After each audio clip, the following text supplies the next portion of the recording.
Bharatiya Janata party का ये असली चेहरा उजागर हो गया है। पुराने अखड़ियों से जब पाला पड़ेगा तो समझ में आएगा कि कौन दांव का जवाब कौन सा दांव होता है।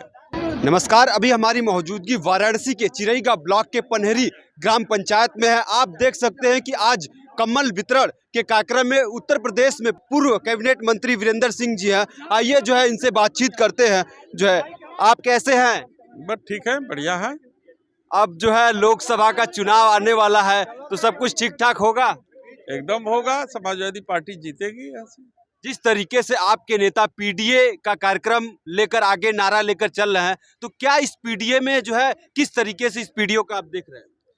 देखिए, समाज के वो सभी तबके जो दबाए गए हैं, कुचले गए हैं, जिनको उनका अधिकार नहीं मिला है, जिनको न्याय नहीं मिला है, वो सारे लोग पीडीए के अंतर्गत आते हैं।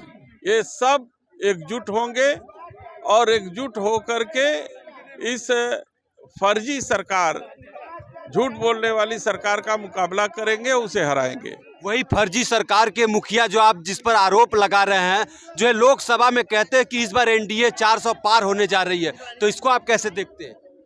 सवाल ये है कि 400 पे लड़ ही नहीं रहे हैं तो 400 पार कैसे हो जाएंगे? लड़ रहे हैं 350 पे और 400 की संख्या गिना रहे हैं, तो ये कैसे संभव है कि लड़े 350 पे और उनकी सीट आए 400 पे? ये सब फर्जी हैं, फर्जी बातें करते हैं, जनता को गुमराह करते हैं। अब जनता समझने लगी है। वही जो है चंदौली लोकसभा में चर्चा है कि आप विपक्ष के जो है इंडिया गठबंधन के प्रत्याशी बनने वाले हैं, इस बात में कितना सच्चाई है? देखिए, ये राष्ट्रीय नेतृत्व के ऊपर है, किसी को भी लड़ा देंगे। हमारी बात छोड़ दीजिए, किसी एक प्रत्याशी को यहाँ भेज देंगे तो हम सभी कार्यकर्ता एक साथ जुट करके उसे जिताने का प्रयास करेंगे और यहाँ समाजवादी परचम लहराने का काम करेंगे। 2019 में इसी चंदौली से भारतीय जनता पार्टी जीत गई थी, तो उस समीकरण को और इस बार में क्या बदलाव देखेंगे आप? देखिए, उस समय प्रत्याशी अच्छा था लेकिन नया था, कभी वो चुनाव नहीं लड़ा था। चुनाव की रणनीति क्या होती है उसके बारे में जब तक वो समझ पाते तब तक चुनाव बीत चुका था। लेकिन जो है जब लड़ने वालों से पुराने अखड़ियों से जब पाला पड़ेगा तो समझ में आएगा कि कौन दांव का जवाब कौन सा दांव होता है। तो इसलिए वो समय दूसरा था, ये समय दूसरा है। वही जो है अब आते हैं जो है चंडीगढ़ मेयर इलेक्शन में सुप्रीम कोर्ट के मुख्य न्यायाधीश का बयान आता है कि लोकतंत्र की हत्या हुई है, जो वीडियो सोशल मीडिया पर अधिकारी का चल रहा है। तो क्या आप मानते हैं कि अधिकारी जो है चुनाव में धांधली करा रहे हैं, और जिस तरीके से सोशल मीडिया पर ईवीएम को लेकर एक जंग छिड़ा है, तो इसको मंत्री जी कैसे देखते हैं? भारतीय जनता पार्टी का ये असली चेहरा उजागर हो गया है और भारतीय जनता पार्टी का चेहरा यही है, बेईमानी और बेईमानी से जीत हासिल करना। इसलिए भारतीय जनता पार्टी बेनकाब हो गई है और जो है कि और जनता को सब जानकारी हो गई। बेईमानी कर रहे हैं, वही 2024 में इलेक्शन होने वाला है, जब चुनाव समाजवादी पार्टी हारती है तो आरोप ईवीएम पर मर दिया जाता है बेईमानी का, तो फिर 24 में क्या होगा?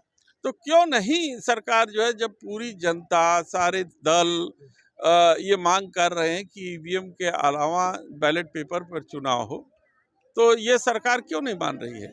सरकार जनता से है कि जनता से सरकार, जनता से सरकार है कि सरकार से जनता है? इलेक्शन कमीशन किसका जवाबदेह है? सरकार के प्रति जवाबदेह है इलेक्शन कमीशन की, जनता के प्रति जवाबदेह है? तो जनता जब मांग कर रही है, सारे दल मांग कर रहे हैं, तो क्यों नहीं उसकी बात इलेक्शन कमीशन मानता है?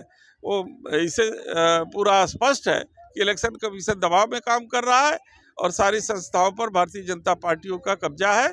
इसलिए सही निर्णय, और लोकतंत्र खतरे में है, और लोकतंत्र बचाने के लिए इस बार सबको लड़ाई मिल करके लड़नी है और हम लोग भारतीय जनता पार्टी को हरा देंगे। ठीक है। आइए अब जो है जो कम्बल वितरण कार्यक्रम के जो मुख्य हैं, जो लोगों को बुलाए हैं, उनसे जानते हैं आज का जो है कार्यक्रम आपका क्या है आपके गांव में?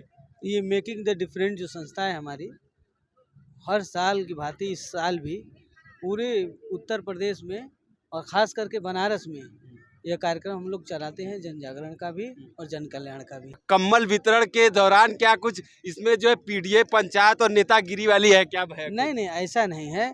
ये शुद्ध रूप से जनता के बीच, लोगों के बीच, गरीब, मजदूर, वृद्ध, विकलांग और निराश्रित लोगों के बीच जाके काम करती है। और आदरणीय माननीय मंत्री जी यहाँ पे मुख्य अतिथि के रूप में आए हैं, क्योंकि इनका दिल हमेशा ऐसे लोगों के लिए धड़कता है। और इन्होंने, जब हम लोगों ने कहा कि आप एज ए हमारे मुख्य अतिथि के रूप में आएंगे, तो इन्होंने अपने व्यस्ततम समय में से निकाल करके यहाँ पर आए हैं। ठीक है।